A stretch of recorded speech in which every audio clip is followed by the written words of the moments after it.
कुछ ऐसे ही छद्म वेशधारी भी हमने पाले हैं। कुछ ऐसे ही छद्म वेशधारी भी हमने पाले हैं। जब पत्नी ने भगा दिया तब हमने दिए निवाले हैं। जब पत्नी ने भगा दिया, सारा समझिएगा। जब पत्नी ने भगा दिया तब हमने दिए निवाले हैं। जब कोई ठौर नहीं था तेरा तब हमने ही पाला था। जब कोई ठौर नहीं था तेरा तब हमने ही पाला था। जान नहीं पाए ये हम तेरा मन भी काला था। तेरे जैसे के कारण संगी भूखे मर जाएंगे। अगर कोई भी कानून पारित होता है तो उसमें वर्तमान सत्ता का पूरा हाथ होता है। सत्ताओं का पूरा हस्तक्षेप होता है। पूरी सोची समझी साजिश होती है। वोट बैंक को किस तरह से मजबूत किया जाए उनका पूरा आकलन होता है। किस तरीके से तोड़कर अपनी कुर्सी को बचाया जाए और अपनी सत्ता को बचाया जाए, सत्ता को बरकरार रखा जाए, बस यही उनकी सोची समझी साजिश होती है और मंत्रणाएं होती हैं। जबकि अगर भारत का इतिहास उठाकर देखा जाए तो ब्राह्मणों का इतिहास हमेशा इस देश को संकटों से उबारने में माना जाता है। नमस्कार, मैं हूं शिव पांडे और आप देख रहे हैं अखंड भारत बुलेटिन। इस समय पूरे देश में यूजीसी एक्ट को लेकर तहलका मचा हुआ है। यूजीसी एक्ट को लेकर लोगों का विरोध प्रदर्शन जारी है और यूजीसी एक्ट एक ऐसा एक्ट है जिसको लेकर लोग काफी असहज महसूस कर रहे हैं। अगर बात की जाए सामान्य वर्ग की, तो सामान्य वर्ग में एक तरफ कोहराम मचा हुआ है, वहीं विरोध प्रदर्शन भी जारी है। और इसी विरोध प्रदर्शन के बीच जो कवि हैं, कवि भी अपनी राय रख रहे हैं। और इसी बीच हमारे बीच में एक कवि हैं जो कि पूरे देश में अपनी कविताओं के लिए जाने जाते हैं और नाम है अमन शुक्ला सांग। आइए इनसे बात करते और समझने की कोशिश करते हैं कि आखिर यूजीसी एक्ट को लेकर कवियों की क्या राय है। अमन जी नमस्कार, स्वागत है आपका। नमस्कार शिव जी। यूजीसी एक्ट को लेकर काफी चर्चाएं चल रही हैं, काफी कोहराम मचा हुआ है, लोग लगातार इसका विरोध प्रदर्शन कर रहे हैं। एक कवि के तौर पर यूजीसी एक्ट को लेकर आपका क्या मानना है? यूजीसी एक्ट को लेकर मेरा मानना तो ये है कि ये जो एक्ट है एक कैंसर की तरह काम करेगा। आने वाले समय में देश को आगे बढ़ाने के लिए हमेशा यूथ को मजबूत बनाने का प्रयास करना चाहिए जी।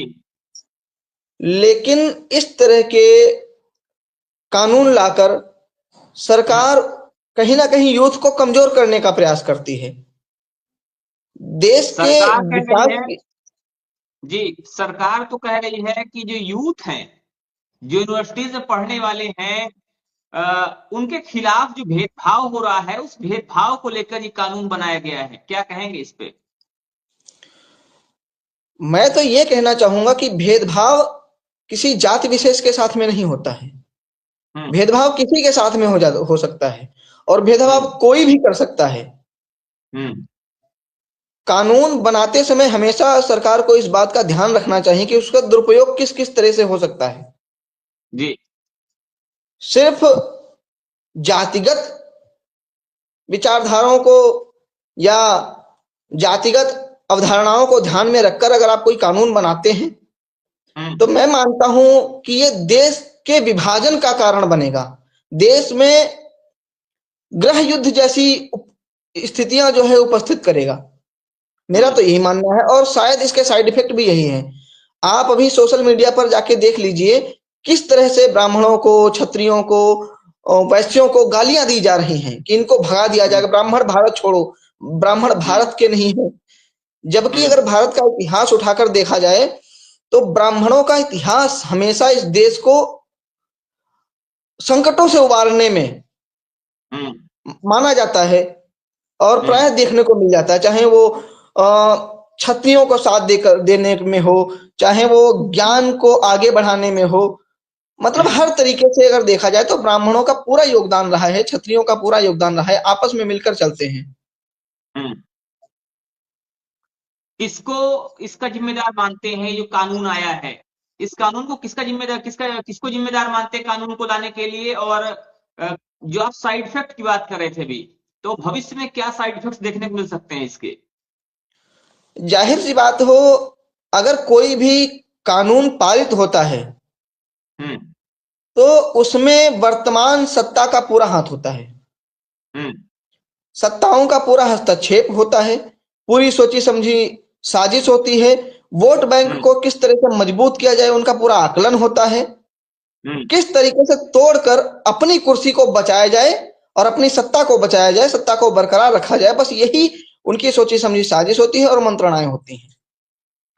एक कवि के तौर पर अगर बात की जाए, क्योंकि आप कवि हैं, एक कवि के तौर पर देखा जाए तो कविता के रूप में क्या कहना चाहेंगे, अपनी कविता के माध्यम से किस तरह से इसका विरोध करना चाहेंगे, इस कानून के विषय में बोलना चाहेंगे?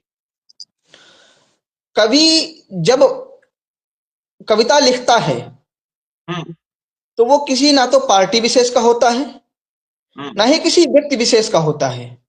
जी। कवि की कविता अमर कविता होती है और कवि कोई बनता नहीं, माँ भगवती बनवाती हैं, और वही जब कृपा करती हैं तो व्यक्ति कवि होता है। वो कहा भी जाता है कि मानव होना भाग्य है, कवि होना सौभाग्य। और जो कवि इस धर्म से भ्रष्ट होता है, मैं उसको कवि नहीं मानता हूं। मेरा मानना है कि कविता में हमेशा निष्पक्षता होनी चाहिए। मैंने एक कविता आज ही लिखी है और यूजीसी को लेकर ही लिखी है। वो ओनली यूजीसी नहीं, वो अगर देखा जाए तो देश में होने वाले हर एक भेदभाव को लेकर दर्शाती है। कविता सुनाता हूं जी। कि अब जनता का सत्ता से संग्राम कराना होगा, अब जनता का सत्ता से संग्राम कराना होगा, जो मद में मदमस्त हुए हैं उन्हें हराना होगा। जब अंत निकट आ जाता तब सठ आती है बुद्धि, सठ आई बुद्धि से दो सिंहासन को शुद्धि। राम राज्य की बातें करते शासन रावण जैसा। बातें तो बड़ी बड़ी करते हैं कि राम राज्य की बातें करते शासन रावण जैसा। इन्हें खदेड़ो सिंहासन से दो फल जैसे को तैसा। सठियाई बुद्धि से दो सिंहासन को शुद्धि। आपको रोकना चाहूंगा यहाँ पे। आप तो वैसी बात कर रहे हैं जैसे शंकराचार्य जी आज बोल के गए हैं प्रयागराज से। वो कहते हैं कि ये मुगलिया शासन है और इस मुगलिया शासन को उखाड़ फेंको। तो कहीं ना कहीं आपकी कविता में भी कुछ वही तेवर दिखाई दे रहा है। क्या शंकराचार्य से प्रभावित है क्या? मैं शंकराचार्य जी से प्रभावित नहीं हूं, लेकिन मैं शंकराचार्य जी की प्रशंसा करता हूं। चाहे कोई भी शंकराचार्य हो, हमारे सनातन के 4 स्तंभ हैं, 4 शंकराचार्य, 4 हमारे सनातन के 4 स्तंभ हैं। शंकराचार्य के ऊपर किसी भी प्रकार की टीका टिप्पणी करना, मैं तो कुछ भी नहीं बोल सकता। वो हमारे राष्ट्र के शिरोमणि अगर कहें तो माने जाते हैं, माने क्या जाते, वो राष्ट्र के शिरोमणि हैं। शंकराचार्य इस देश को आगे, वो अगर कोई बात बोल देते हैं। अच्छा एक बात मानिए, जब आप एक मूर्ति स्थापित करते हैं, उस मूर्ति की प्राण प्रतिष्ठा करते हैं, उस मूर्ति की प्राण प्रतिष्ठा कराने के लिए 10 मूर्तियों को आप तोड़ देते हैं, क्या उन मूर्तियों में भगवान की आत्मा नहीं है? मैं शंकराचार्य जी से प्रेरित, क्या पूरा हिंदुस्तान प्रेरित है शंकराचार्य जी से, और होना भी चाहिए। देश का शंकराचार्य देश के उत्थान की बात करेगा, ना ही इसको गर्त में ले जाने की बात करेगा। और अगर शंकराचार्य जी की हुई है तो शंकराचार्य जी अगर अपनी किसी व्यवस्था से कहीं जाते हैं, जो कुंभ है, जो माघ मेला है, वो आस्था का प्रतीक है, सनातन आस्था का प्रतीक है। वो सनातनियों का मेला है, वो संतों का मेला है। उसमें मेरे हिसाब से किसी भी नेता का हस्तक्षेप नहीं होना चाहिए। जी। अगर कोई भी नेता जी अगर कोई भी नेता उसमें हस्तक्षेप करता है तो वो कहीं ना कहीं अपने आप को स्वयंभू मान रहा है। मेरी कविता उसी ओर लेके जाती, मैं कविता सुनाता हूँ कि अब समण का सत्ता से संग्राम कराना होगा, जो मद में मदमस्त हुए हैं उन्हें हराना होगा।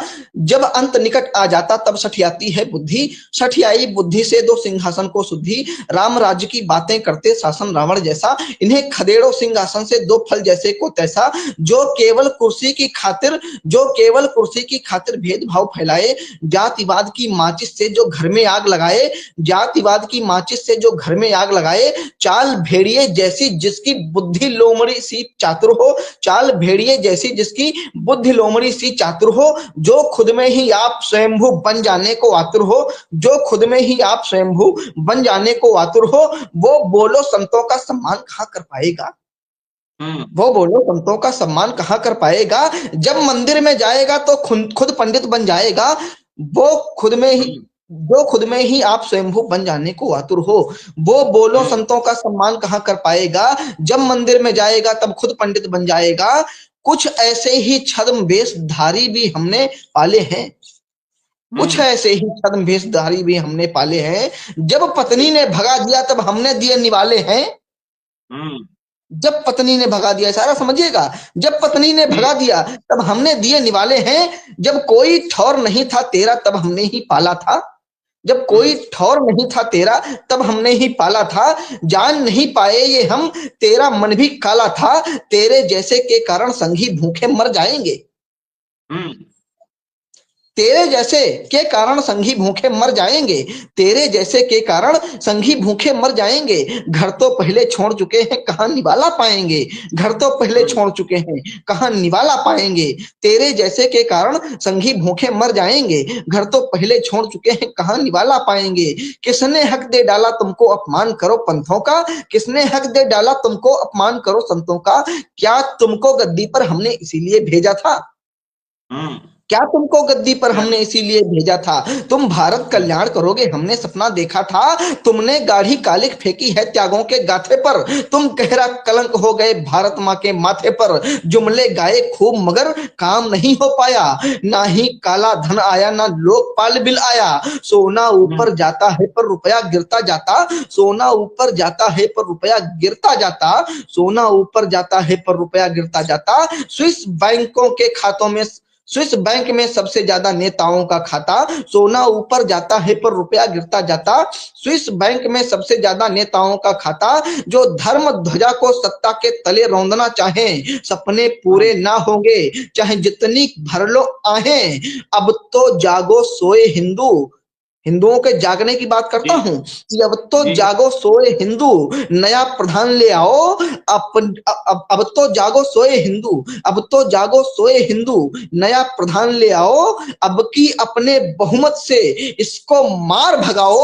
अगर चाहते तानाशाही ना बन जाए मजबूरी। सत्ता का परिवर्तन करते रहना बहुत जरूरी। सत्ता का परिवर्तन करते रहना बहुत जरूरी।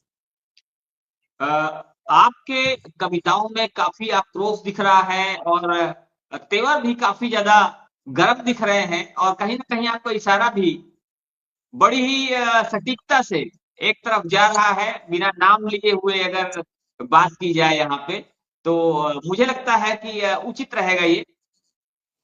लेकिन अब देखना ये होगा कि इस विषय को लेकर, चूंकि आपने एक कवि के रूप में अपनी राय रखी है, इस विषय को लेकर जनता क्या राय रखती है, ये भी एक बड़ी अहम और देखने वाली बात होगी। फिलहाल जो भी दर्शक हमारे देख रहे हैं वो बताएं, इस पर अपनी राय दें और इस पर उनका क्या मानना है, इस पर भी वो कमेंट करके हम तक अपने विचार जरूर पहुंचाएं। मिलते हैं फिर से कुछ ऐसे ही कवियों के साथ। तब तक के लिए जय हिंद, जय भारत। जय हिंद।